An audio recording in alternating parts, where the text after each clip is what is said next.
Vosotros pues oraréis así: Padre nuestro que estás en los cielos, santificado sea tu nombre. Venga tu reino. Hágase tu voluntad, como en el cielo, así también en la tierra.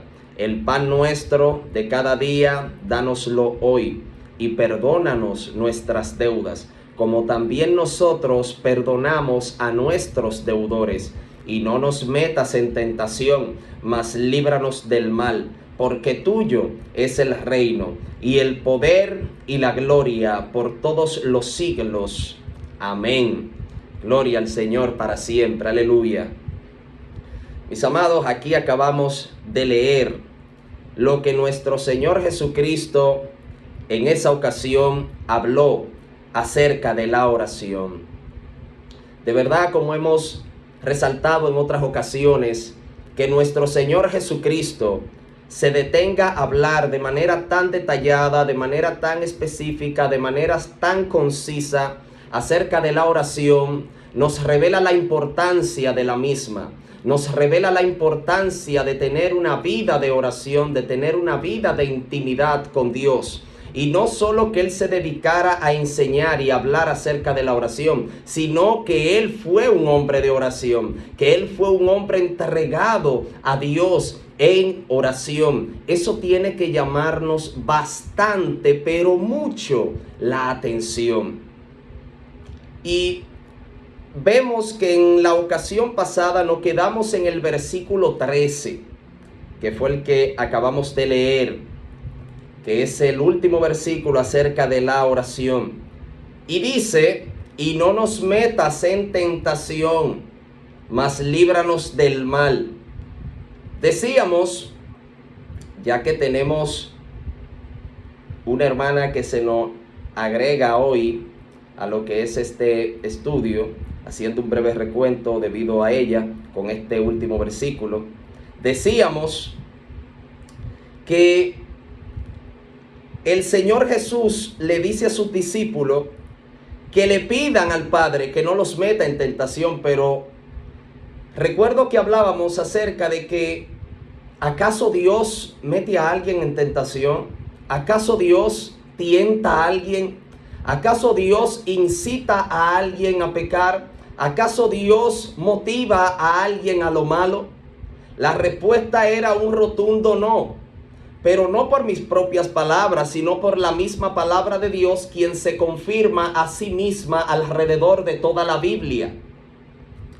Y recuerdo que fuimos al libro de Santiago. Recuerdo que fuimos al libro de Santiago. Y váyase conmigo, por favor.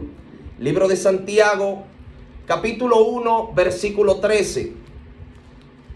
Santiago, capítulo 1, versículo 13. Gloria al Señor para siempre. Donde dice lo siguiente: cuando alguno es tentado, no diga que es tentado de parte de Dios, porque Dios no puede ser tentado por el mal, ni Él tienta a nadie. Este versículo bíblico nos deja bastante en claro que Dios no tienta a nadie, que Dios no incita a nadie a hacer el mal, que Dios no tiene que ver con la condición pecaminosa en la cual se encuentra el ser humano. El ser humano no puede decir: esto fue debido a una prueba que Dios me puso, la cual yo no pude soportar. Esto fue debido a algo que Dios permitió, lo cual yo no pude soportar. No, para nada. Porque la misma palabra en Primera de Corintios, capítulo 10, verso 12, vámonos rapidito allá para que veamos también. Gloria al Señor. Primera de Corintios, capítulo 10. Perdón, versículo 13. Había dicho versículo 12, pero es versículo 13. Primera de Corintios 10, 13 dice: no os ha sobrevenido ninguna tentación que no sea humana, pero fiel es Dios, que no os dejará ser tentados más de lo que podéis resistir, sino que dará juntamente con la tentación la salida, para que podáis soportar. Entonces, ¿qué vemos ahí? Que Dios no permite absolutamente nada en nuestras vidas que nosotros no podamos sobrellevar. Entonces Dios no mete a nadie en tentación, Dios no tienta a nadie. Pero entonces, ¿por qué el Señor Jesús le dijo a sus discípulos que oraran al Padre pidiéndole que no lo meta en tentación? Es porque la palabra tentación ahí significa prueba. Dios no tienta, pero sí prueba. Y hay una diferencia muy grande entre tentación y prueba. La prueba Dios la permite con un propósito benigno, con un buen propósito, con una buena intención. Dios primero analiza la prueba antes de llegar a tu vida. Y no permite una prueba que no sea más grande que tú y que yo en Él. Y Dios permite la prueba para perfeccionarnos como cristianos. Dios permite la prueba para que nosotros nos aferremos más a Él y entendamos lo dependiente que somos de Él. Dios permite la prueba es con un propósito totalmente benigno. Ahora, cuando Dios permite la prueba, muchas veces es dejando que Satanás te tiente. De parte de Satanás hay un propósito de hacerte caer. Hay un propósito de avergonzar lo de Dios en ti. Hay un propósito de echarlo a perder todo, o de que nosotros lo echemos a perder todo. Pero de parte de Dios no. De parte de Dios no. Y eso lo vemos en Job. Dios permitió la prueba de Job y Satanás tentaba a Job. Pero de parte de Dios era prueba, aunque de parte de Satanás era tentación. Gloria al Señor para siempre. Pero Dios no permite nada en nuestra vida que nosotros no podamos superar en Él. Ese es el factor. En Él. En Él. Entonces, Dios permite la prueba con un buen propósito. Entonces, la palabra aquí en Mateo 6:13 significa prueba. La palabra tentación aquí significa prueba. Entonces, ¿por qué el Señor Jesús le dice a sus discípulos entonces que oren pidiéndole al Padre que no lo meta en prueba? Que no le permita ser probado. ¿Por qué los discípulos oran de esta manera al Padre, que no le permita ser probado? Si la prueba es con un buen propósito. Es, mis amados, porque nosotros tenemos que entender nuestra incapacidad, aún para con la misma prueba que Dios permite con un buen propósito en nuestras vidas. Tenemos que entender que somos débiles, que somos incapaces, que somos torpes por nosotros mismos. Y que aún Dios permite una prueba con un buen propósito en nuestras vidas. Nosotros somos tan malos que podemos echarlo a perder con nuestras acciones. Aún Dios permite algo para un bien en nuestras vidas. Y nosotros por nuestra terquedad a veces hacemos que ese algo que Dios permitió para un bien, a nosotros no sea para un mal, por nuestra mala actitud. Y ahorita meditaba en esto y me trasladaba a Génesis.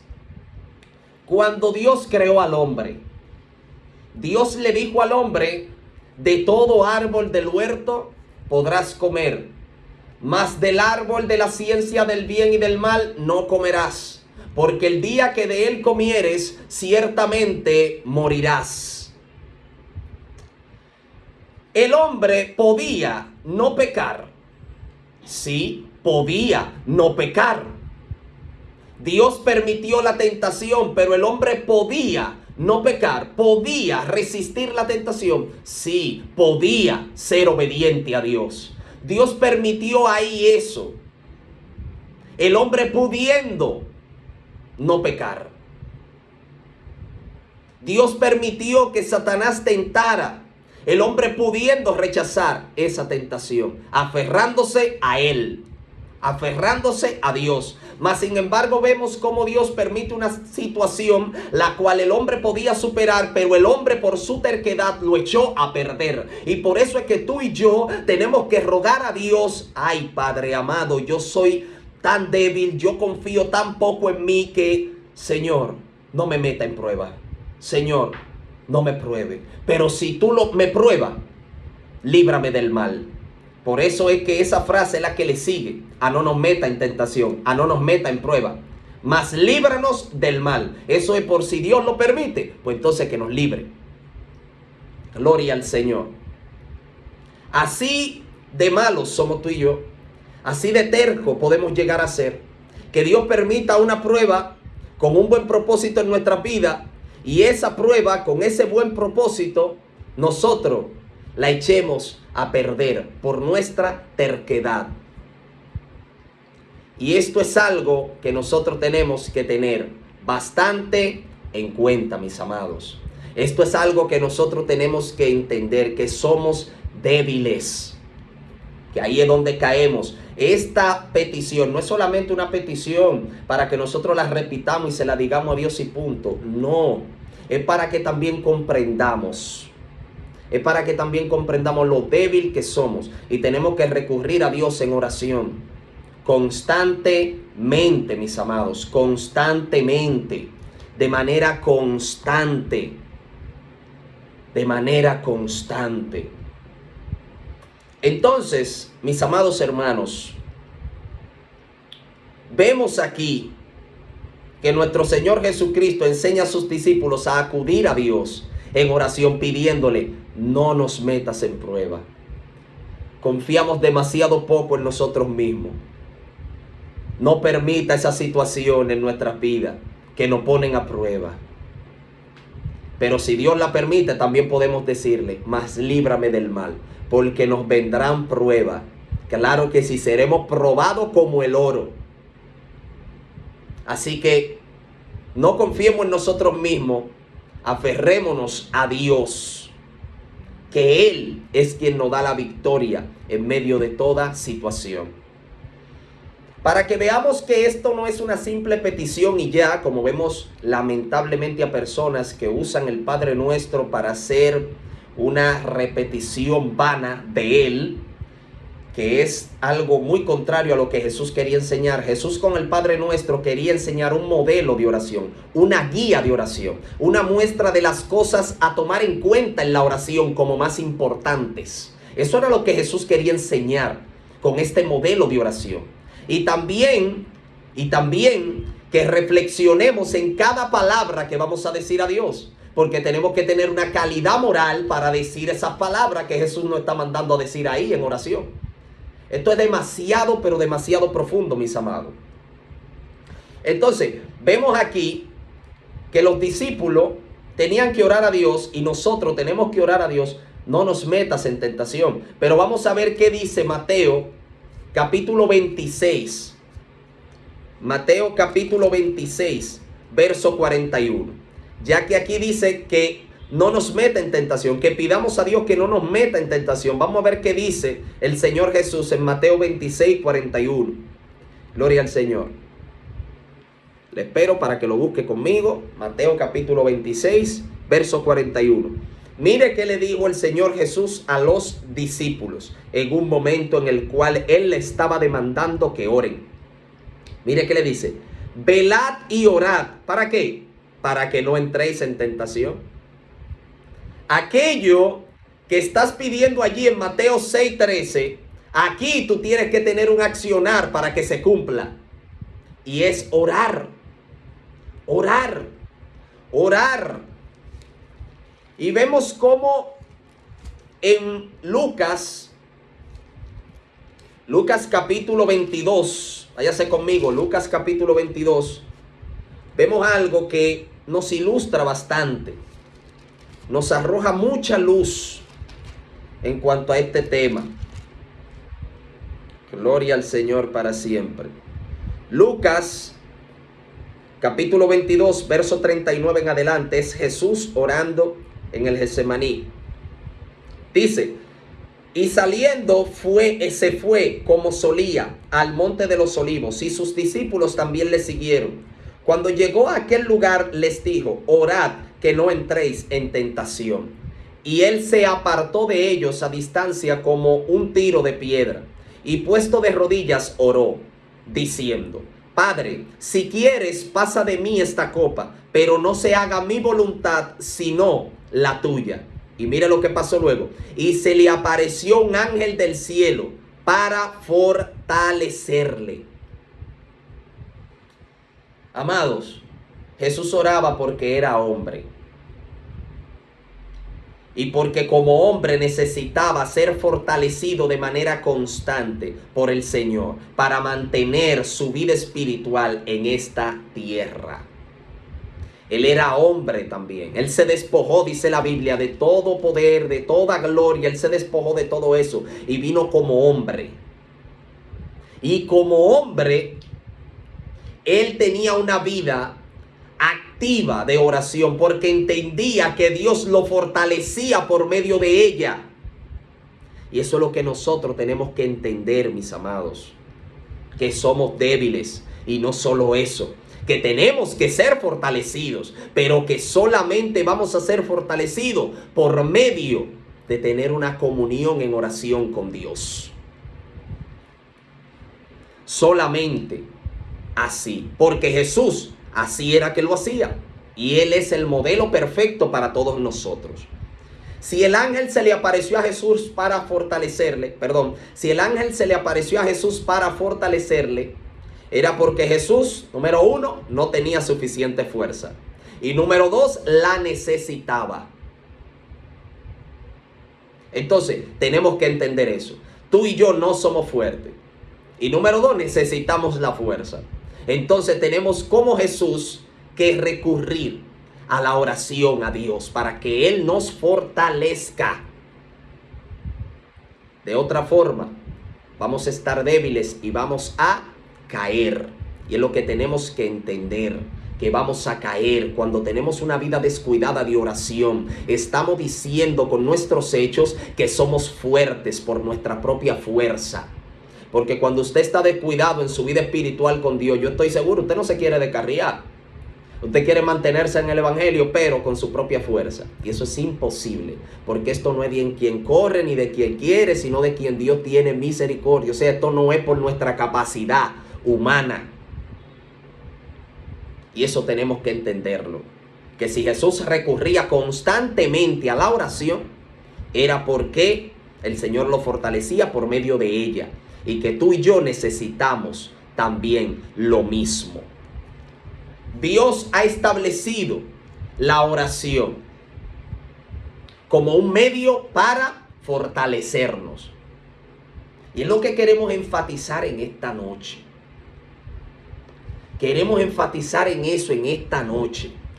Que Dios ha elegido la oración. Entendamos eso, mis amados. Dios ha elegido la oración, la comunión con Él, que nos acerquemos a Él como medio. ¿Para qué? Para fortalecernos. De lo contrario, no vamos a conseguir esa fuerza en ninguna otra cosa. Porque Dios ha establecido principio y aún el mismo Dios cuando se hizo hombre los cumplió. Y era acudir a Dios en oración. En ocasiones el Hijo de Dios dejaba de dormir para orar. Dejaba de hacer cosas que son muy importantes para orar. A veces nosotros sustituimos las cosas de Dios por cosas humanas que son importantes. Claro que sí, son importantes, pero no más importante que nuestra vida espiritual, no más importante que tener comunión con Dios. A veces nos dejamos engañar porque son importantes, claro que sí, y sumamente importantes. Comer es importante, dormir es importante, todo eso es importante. Pero no más importante que nuestra vida espiritual delante de Dios. Entonces, mis amados, Dios ha establecido la oración como el medio para fortalecernos. A veces estamos en medio de la prueba, en medio de las situaciones en esta vida y nos sentimos débiles, nos sentimos que no podemos más, nos sentimos que lo que Dios ha permitido es demasiado grande para nosotros por una sola razón, es porque no estamos donde debemos de estar, que es en la presencia de Dios. Y por eso a veces nos encontramos como nos encontramos. Gloria al Señor para siempre. Por medio de la oración podemos tener gozo en la tribulación. Por eso es que dice la palabra, gozosos en la tribulación. Aleluya. Y eso lo podemos lograr estando conectado a Cristo, en comunión, en oración. Gloria a Dios. Mis amados, quiero que rapidito nos vayamos a Génesis, ya luego de este breve recuento, ¿verdad? Acerca de lo que hemos tratado en las ocasiones anteriores. Vámonos a Génesis capítulo 15. Gloria a Dios para siempre. Recuerde que el tema es la oración y que estamos en Mateo 6:13. Gloria a Dios para siempre. Y lo que vamos a leer, todo irá relacionado con lo que estamos estudiando. Así que no pierda el hilo. Génesis capítulo 15. Váyase conmigo, por favor. Génesis capítulo 15. Gloria a Dios para siempre. Vamos a leer desde el versículo 1 para leer con el contexto. Gloria a Dios. Dice: después de estas cosas vino la palabra de Jehová a Abraham en visión, diciendo: no temas, Abraham, yo soy tu escudo, y tu galardón será sobremanera grande. Y respondió Abraham: Señor Jehová, ¿qué me darás, siendo así que ando sin hijo, y el mayordomo de mi casa es ese Damaseno Eliezer? Dijo también Abraham: mira que no me has dado prole, y he aquí que será mi heredero un esclavo nacido en mi casa. Luego vino a él palabra de Jehová diciendo: no te heredará este, sino un hijo tuyo será el que te heredará. Y lo llevó fuera y le dijo: mira ahora los cielos y cuenta las estrellas, si la puedes contar. Y le dijo: así será tu descendencia. Y creyó a Jehová y le fue contado por justicia. Y le dijo: yo soy Jehová que te saqué de Ur de los Caldeos para darte a heredar esta tierra. Y él respondió: Señor Jehová, ¿en qué conoceré que la he de heredar? Y le dijo: tráeme una becerra de 3 años, y una cabra de 3 años, y un carnero de 3 años, y una tórtola también, y un palomino. Y tomó él todo esto, y los partió por la mitad, y puso cada mitad una enfrente de la otra, mas no partió las aves. Y descendían aves de rapiña sobre los cuerpos muertos, y Abraham las ahuyentaba. Mas a la caída del sol sobrecogió el sueño a Abraham, y he aquí que el temor de una grande oscuridad cayó sobre él. Entonces Jehová dijo a Abraham: ten por cierto que tu descendencia morará en tierra ajena, y será esclava allí, y será oprimida 400 años. Mas también a la nación a la cual servirán juzgaré yo, y después de esto saldrán con gran riqueza. Mis amados hermanos, como ya sabemos, aquí está el Señor hablándole a Abraham acerca de lo que será su vida. Vemos a Abraham preocupado porque no tiene hijos, pero Dios le está diciendo que le va a dar descendencia, que le va a dar hijos, y le habla acerca de esa gran descendencia que le dará. Y una de las cosas que le dice es la siguiente: ten por cierto que tu descendencia morará en tierra ajena. Está hablando del pueblo de Israel. Pero cuando esto, Abraham no tenía ni siquiera a Isaac. Isaac, al no haber existido, tampoco tenía a Jacob, del cual salieron los 12 hijos, que son las 12 tribus de Israel. Entonces, vemos aquí que Dios le está hablando a tiempo futuro. Vemos aquí que Dios le está hablando alrededor de 500 años más adelante, o más. Y Dios le dice: mira, tu descendencia será esclava, será oprimida, será maltratada. Pero el Señor dice: después de esto, ellos saldrán, y saldrán con gran riqueza. El Señor le da la promesa a él de lo que hará con su descendencia. Como ya sabemos, el pueblo de Israel fue cautivo en Egipto y duró 430 años en Egipto, registra la escritura. Y Dios prometió que los iba a liberar. Pero cuando el tiempo de liberarlo, cuando el tiempo de sacarlo de Egipto llegó, vamos a ver qué aconteció para que luego Dios los liberara. Vámonos a Éxodo, capítulo 2. Recuerde que el tema es la oración. Gloria al Señor para siempre. Si algún hermano tiene algo que aportar, tiene la total libertad de abrir su micrófono y aportar, tiene algo que decir o algo que preguntar, tiene todo el derecho de hacerlo, de verdad que sí. Éxodo capítulo 2, verso 23. Vamos a ver cuando llega ya el cumplimiento del tiempo que Dios había hablado alrededor de más de 500 años atrás. Aleluya. Gloria a Dios para siempre. Éxodo capítulo 2, verso 23. Dice la palabra de Dios: aconteció que después de muchos días murió el rey de Egipto, y los hijos de Israel gemían a causa de la servidumbre y clamaron. Y subió a Dios el clamor de ellos con motivo de su servidumbre. Y oyó Dios el gemido de ellos, y se acordó de su pacto con Abraham, quien leímos en Génesis 15. Se acordó de su pacto con Abraham, Isaac y Jacob. Y miró Dios a los hijos de Israel y los reconoció Dios. Vemos aquí este pueblo del cual Dios había hablado antes que existiese, que iba a ser cautivo, pero Dios había prometido que los iba a liberar. Pero en el cumplimiento del tiempo, Dios no simplemente los visitó y los liberó y ya, no. Vemos aquí un pueblo con una promesa de ser libre.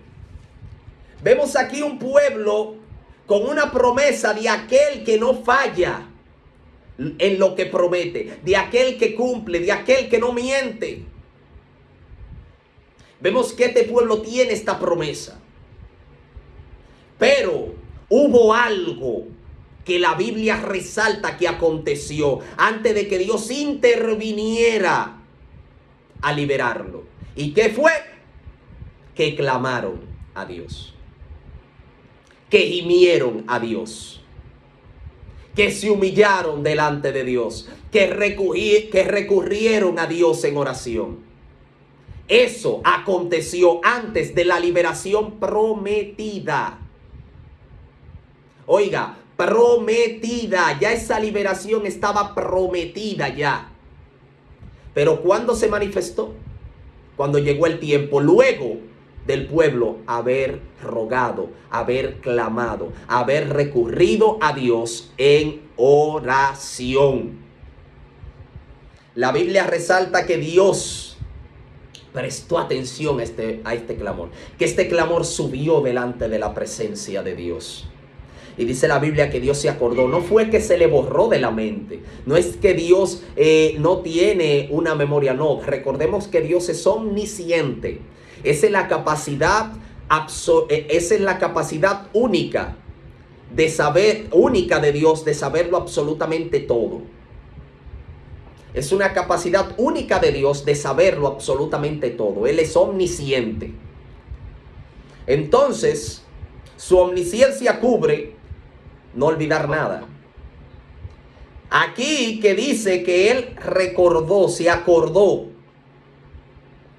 habla de que él vio que ya era el tiempo y que ya todo se había totalmente ordenado, que el pueblo había acudido a él en oración, que se había humillado y él se mostró dispuesto a hacerlo, a ya llevarlo a cabo lo que había prometido. Gloria al Señor para siempre. Así tú y yo, gloria a Dios, Amén. Abrieron el micrófono. Si tienen algo que aportar, si tienen algo que decir, adelante. Mi hermano Samuel. Buen día, amor. Amén. Siempre me gusta hacer ciertos aportes, pero hoy lo haré básico, no crean que me voy a ir muy extenso, solo para un par de minutos para decir unas cuantas cosas. Primeramente, Dios les bendiga a todos. Quiero resaltar un punto que en la expresión que dice la palabra de que Dios se acordó. La misma Biblia dice que a Dios no se le escapa nada. Él lo dice en otras palabras, pero a Dios no se le escapa nada. Según mi entendimiento, lo que puedo interpretar de esa frase, se acordó, hace referencia a una acción.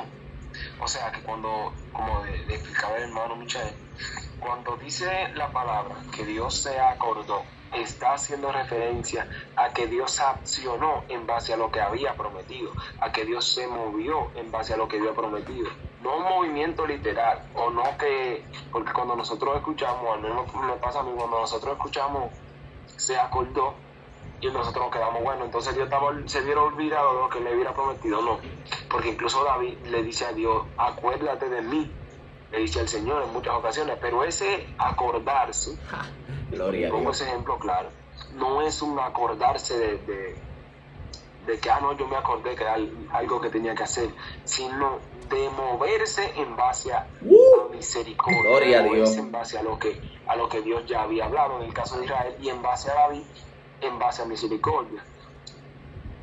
Entonces, hay el segundo punto que quiero mencionar, pues, y con esto concluyo, es el grito de Ismael. Me gusta siempre mencionar eso, porque a veces interpretamos que orar es simplemente orar o hincarnos un momento, dedicárselo a Dios. Pero orar, yo siempre he dicho que conlleva de una decisión y conlleva de una acción más allá de las palabras, porque y he escuchado esto varias veces, las mejores oraciones que nosotros hacemos son las que menos palabras tienen, porque se ha hablado en estos estudios varias veces en base al capítulo 6 de Mateo, de que no usen vanas repeticiones como las hipócritas. Entonces, la oración, y lo digo por experiencia propia, las oraciones más sinceras que yo le he hecho al Señor han sido con pocas palabras. A veces tú simplemente le dices a Dios, ayúdame, Dios, haz algo conmigo, Dios, muévete en esto, Dios, haz aquello. Pero es cuando tú estás siendo sincero realmente, porque cuando nosotros nos hincamos ahora y empezamos a hablar, que habla, suelta, grita, habla, fácilmente estamos siendo hipócritas incluso delante de Dios. Y no quiero llamarle a nadie hipócrita ni falso. Sin embargo, a veces sí lo somos. Y lo digo por mí, a veces nos hincamos y empezamos a darle a la boca. Pero ¿y cuando escuchamos a Dios? Cuando estamos pendientes. Entonces, a veces, mis hermanos, es mejor ir a Dios con pocas palabras, por el agobio de las situaciones, por lo difícil de ciertas situaciones, que tú ir a Dios con un listín completo. ¿Por qué? Porque cuando salen pocas palabras, es porque las pocas que salen son sinceras, las pocas que salen son genuinas de parte de Dios. Y esas son las verdaderas oraciones, para no salirme del tema, que Dios escucha, las que son hechas sinceramente, como sé que la hizo el pueblo de Israel, sinceramente ante Dios, con gemidos indecibles. Así es que debemos de orar, con gemidos indecibles, sin límite en base a lo que queremos decir el Señor, siempre siendo sincero. Ebenezer, pueden continuar. Aleluya, gloria a Dios. Dios te bendiga grandemente, mi hermano querido. Dios te bendiga de verdad. Dios bendiga a cada hermano, de verdad, mis hermanos que son de bastante importancia, de verdad, sus aportes. De verdad que son muy, pero muy importantes y muy necesarios, de verdad que sí. Porque podemos ver cómo se entremezcla, cómo se une lo que el Señor nos ha dado con lo que le ha dado a usted, o sea, y de verdad que de vital importancia que nosotros demos lo que el Señor nos da. Así que si usted tiene alguna inquietud o alguna pregunta, mire, esto está presentado al Señor y lo que pase aquí, gloria a Dios, es para bien de todos nosotros. Así que hasta una pregunta es de bastante importancia. Cualquier inquietud, es de bastante importancia y ya lo sabe. Así que tenga la libertad, al igual que nuestro querido hermano Samuel, de abrir su micrófono y fluir. Gloria a Dios para siempre. Entonces, mis amados, así mismo como resalta nuestro hermano Samuel, el salmista David, que fue algo de verdad que me tocó cuando lo mencionó, decía en ocasiones, acuérdate de mí, pero ese acordar exacto no fue que Dios se le borró de la mente, porque Dios es omnisciente, sino es muévete a mi favor, en tu voluntad, en tu tiempo, en ese ruego, de verdad que gloria a Dios. Entonces, mis amados, aquí el pueblo de Israel clamó a Dios. Aquí el pueblo de Israel recurrió a Dios en oración. Y luego fue que Dios accionó en cuanto a lo que había prometido. Así tú y yo tenemos promesas. Una de ellas es ser fortalecido por medio de la oración. Jesús dijo, velad y orad. ¿Para qué? Para que no entréis en tentación. Él te está dando una palabra de algo que va a acontecer, que tú no vas a caer en tentación, que tú no vas a tropezar, pero Él te dice, pero vela y ora. Ten una vida de intimidad, de comunión con Dios, y no entrarás en tentación. Serás fortalecido, como el mismo Jesús fue fortalecido por medio del ángel en la oración. Amado, ningún detalle de la Biblia debe de escapársenos, porque no está ahí por estar. Jesús mismo, el Rey de Gloria, que se despojó y vino, Él fue fortalecido, oiga, por un ángel, en la oración, por un ángel de parte de Dios. Jesús es mayor que todos los ángeles, enseña Hebreos capítulo 1. Jesús es mayor que los ángeles, pero en ese momento era hombre y fue fortalecido por un ángel de parte de Dios. Entonces, tenemos que entender eso, la necesidad que tenemos de orar. Tenemos promesa de Dios de ser fortalecido, pero hay un accionar que tenemos que hacer, y es tener una vida de oración. Tener una vida de oración. Tener una comunión durante el día en todo nuestro quehaceres, pero también apartar tiempo de calidad. Porque ninguna ocupación que tengamos, vuelvo y se lo repito, ninguna ocupación que tengamos será más grande que la ocupación que tenía Cristo en esta tierra. El ministerio más demandado, el hombre al cual lo seguían miles de personas, tenía, y tuvo esas legiones también de demonios influenciando gente para tratar de hacerlo tropezar y hacerlo caer. Entonces, mis hermanos, tenemos esa promesa de ser fortalecidos por medio de la oración a Dios. Entonces, no descuidemos nuestra vida de oración. Así también el pueblo tenía esta promesa. Así tú y yo tenemos promesa. Pero, amado, oremos como el pueblo. Oremos como este pueblo, para que esas promesas de Dios se manifiesten conforme a su tiempo, en su perfecta voluntad.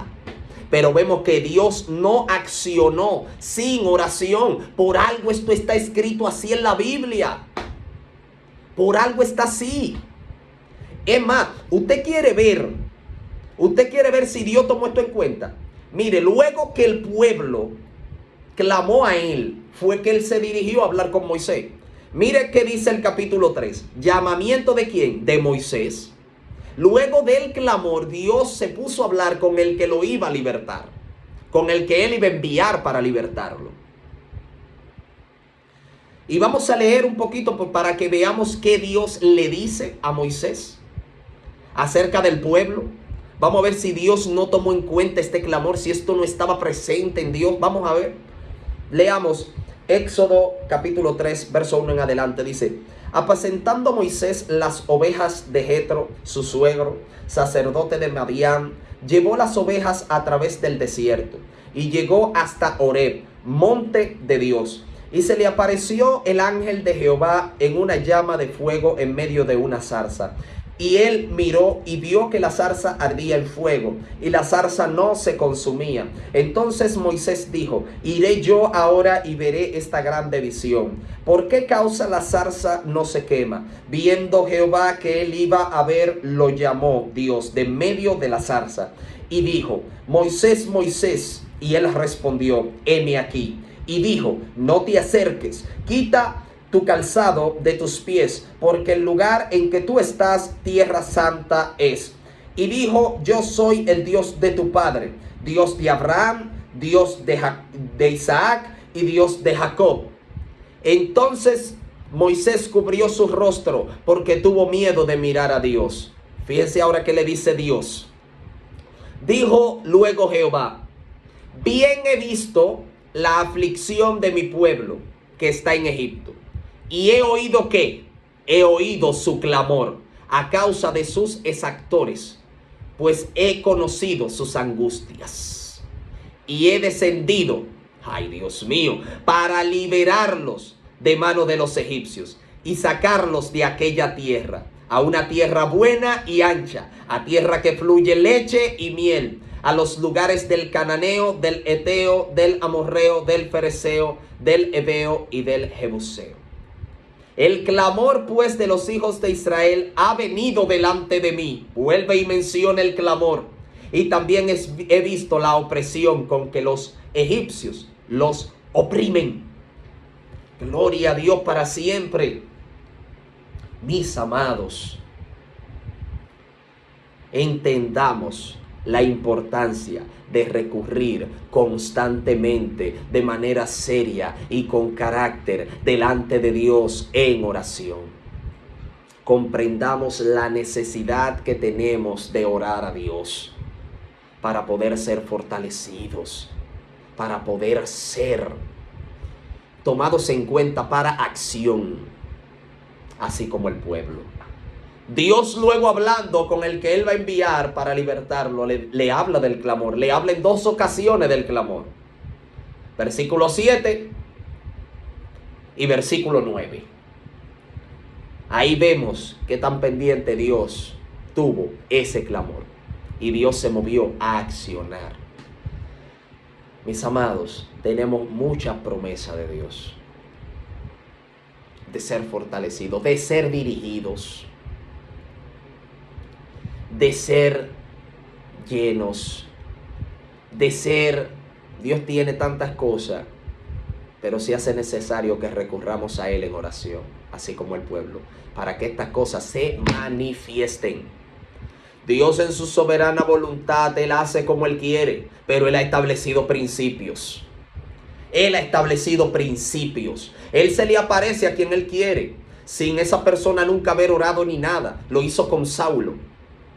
Se le apareció. Saulo lo estaba buscando a él en amor y en devoción, en ayuno y oración. No, pero él se les quiso revelar.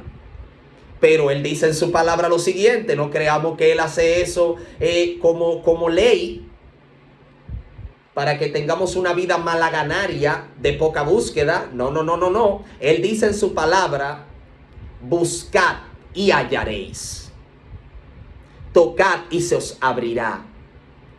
Nos manda a llamar, nos manda a buscar, nos manda a tocar para tener esa respuesta de Dios. Ese es el principio que Él ha establecido. Y lo vemos como se lo dijo también a Jeremías. A Jeremías se lo dijo en Jeremías 33:3, si no me equivoco. Le dijo: clama a mí y yo te responderé. Y te mostraré cosas grandes y ocultas que tú no conoces. Pero clama a mí. Clama a mí. Para que yo haga eso, clama a mí. Eso es un principio que Dios ha establecido. Cuando Él quiere hacer como Él quiere, sin que nadie ore ni nada, gloria a Dios. Pero Él manda que hay que buscarlo para encontrarlo.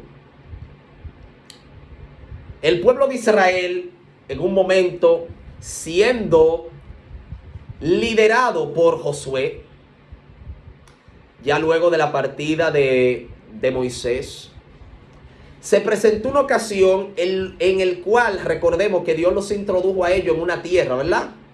En una tierra que Dios le había dado a otra persona y esa persona no vivieron como Dios esperaba y Dios expulsó a esa persona de ahí. Y Dios entonces le dio la tierra al pueblo de Israel, pero ellos tenían que conquistarla, ellos tenían que echar fuera a esas personas. Gloria a Dios para siempre. Y vemos que en un momento cuando ellos entran en esta tierra, muchos de los moradores de esa tierra están atemorizados, están llenos de miedo a causa del Dios que está con este pueblo de Israel. Y ellos han escuchado lo que Dios le ha hecho a los enemigos. Entonces ellos tienen miedo. Y hubo un grupo en específico de ellos llamado los Gabaonitas, que ellos vinieron con astucia ante los hijos de Israel. Eso está en Josué capítulo, vamos allá. Gloria a Dios para siempre, que tenemos la Biblia a mano, vamos a aprovecharla. Gloria al Señor. Josué capítulo 9. Se titula Astucia de los Gabaonitas. Si usted saca el tiempo y lo lee en su casa. Vamos a avanzar los versículos para ir avanzando con el tiempo. Le hago el breve recuento. Este pueblo llamado los Gabaonitas estaban asustados con lo que Dios venía haciendo a través de Israel a los enemigos. Entonces, este pueblo de los Gabaonitas eran enemigos. Y ellos usaron astucia y vinieron a los hijos de Israel. Y vinieron disfrazados, vinieron con vestido viejo, vinieron con vestido feo, vinieron con pan mojoso, vinieron aparentando como que venían de muy lejos. ¿Y por qué ellos vinieron aparentando así? Porque Dios le había dado una orden a Israel que exterminara a todos los moradores de esta tierra. Entonces ellos no podían acercarse a ellos diciéndolo, nosotros somos moradores de ustedes, nosotros somos vecinos, nosotros estamos aquí. No podían acercarse diciéndole eso. ¿Por qué? Porque sabían que los hijos de Israel tenían una orden de parte de Dios de eliminarlos. Entonces ellos vinieron fingiendo ser moradores de otra tierra muy lejana y se acercaron a los hijos de Israel. Y le dijeron, nosotros venimos de tierra lejana y vinimos para hacer pacto con ustedes y ya usted sabe. Y consiguieron que los hijos de Israel le juraran que no le iban a hacer daño. Oiga eso. Pero hay algo que Dios resalta en su palabra. Y es lo siguiente. Versículo 14 del capítulo 9 de Josué. Josué capítulo 9, versículo 14. Mire lo que dice acerca de ese episodio. Dice, y los hombres de Israel tomaron de las provisiones de ellos y no consultaron a Jehová. Oiga eso, y no consultaron a Jehová. Ellos le prometieron a ellos que no le iban a hacer daño ni nada. Hicieron pacto con ellos y no consultaron a Jehová. Entonces, después se vieron obligados ¿a qué? A perdonarle la vida por causa del juramento que hicieron. Porque eso era algo muy serio, el juramento. Entonces, ¿por qué ellos cayeron en esta trampa? ¿Por qué ellos cayeron en esta situación? La Biblia es clara y lo dice. Porque no consultaron a Jehová. Pero Jehová sabía que ellos eran unos mentirosos. Jehová sabía que ellos venían de una tierra vecina. Jehová sabía que ellos lo estaban engañando a los hijos de Israel. ¿Por qué Jehová no habló a los hijos de Israel? Porque Jehová estableció un principio que hay que buscarlo, que hay que consultarlo para él hablar y para él responder. Por eso. Y es lo que tú y yo tenemos que entender, que hay principios implantados de parte de Dios, que si nosotros no cumplimos con eso, Dios no nos va a responder, aunque nos veamos con la soga al cuello. Los hijos de Israel aquí fueron engañados y Dios lo dejó.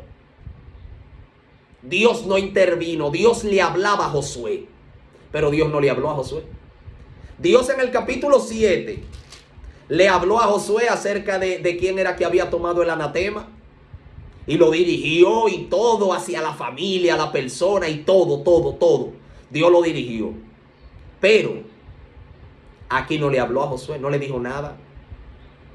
¿Por qué? Porque el verso 14 dice, y no consultaron a Jehová. Tú y yo consultamos a Jehová. Tú y yo consultamos al Señor. Consultamos su Espíritu Santo por medio de la oración. Padre, ¿qué te parece esto?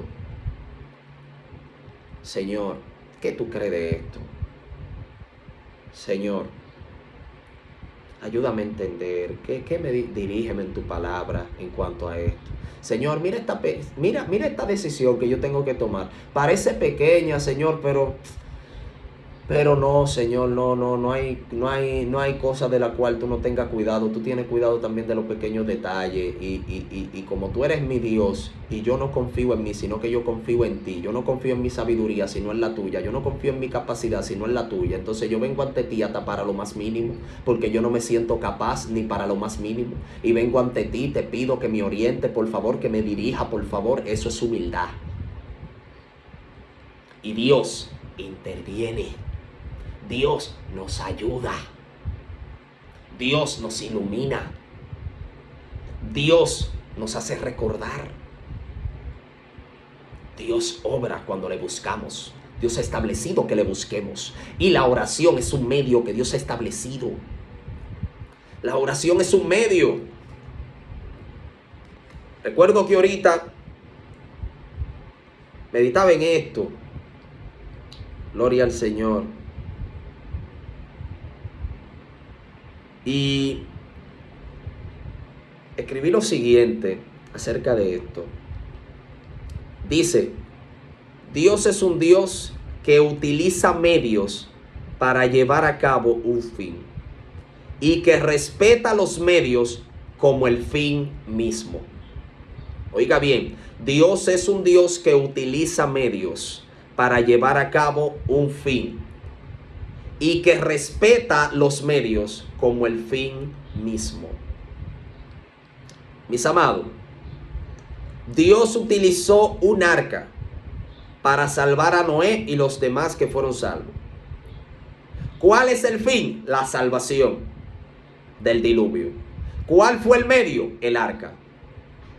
Dios le dijo a Noé de qué tamaño hacer el arca, cuánta ventana iba a tener el arca, de qué tipo de madera, qué cantidad de brea, todo. Dios le dijo todo. Noé no aportó absolutamente nada a eso.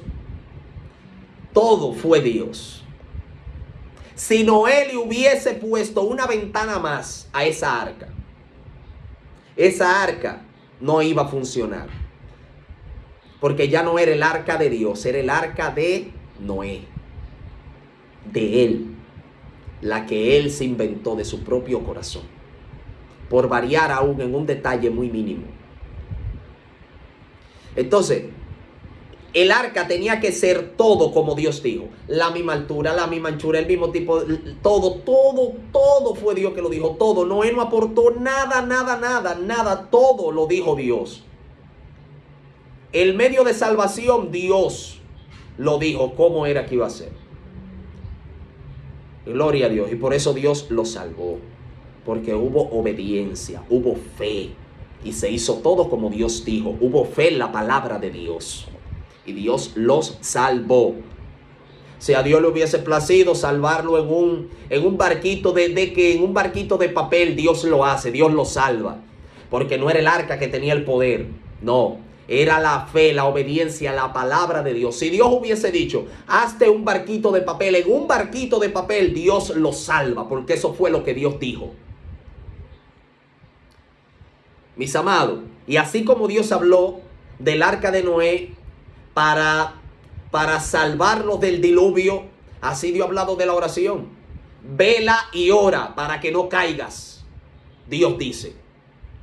Así como le dijo a Noé, constrúyete el arca como yo digo, para que el diluvio no te afecte. Así también Dios dice, vela y ora como yo digo en Mateo 6. ¿Para qué? Para que la tentación no te afecte. Amados, y por eso Jesús dice, cuando oren, oren así. Miren, cojan este ejemplo de oración. En ese ejemplo de oración estamos tomando las instrucciones que tomó Noé para construir el arca. Gloria a Dios para siempre. Y eso debemos de entenderlo, mis amados. Ay, ay, ay, nos pasamos con 3 minutos. Gloria al Señor para siempre. Ya que tomamos 1 hora para este conversatorio. Gloria al Señor. De verdad que ha sido más que un privilegio, ha sido más que un placer que el Señor nos haya permitido reunirnos para lo que es esta enseñanza, este conversatorio bíblico. De verdad que Dios le bendiga a cada uno, Dios bendiga de verdad en gran manera su vida. Honramos al Señor por cada uno, de verdad que sí. Y mis amados, tomemos el consejo que Dios nos trae.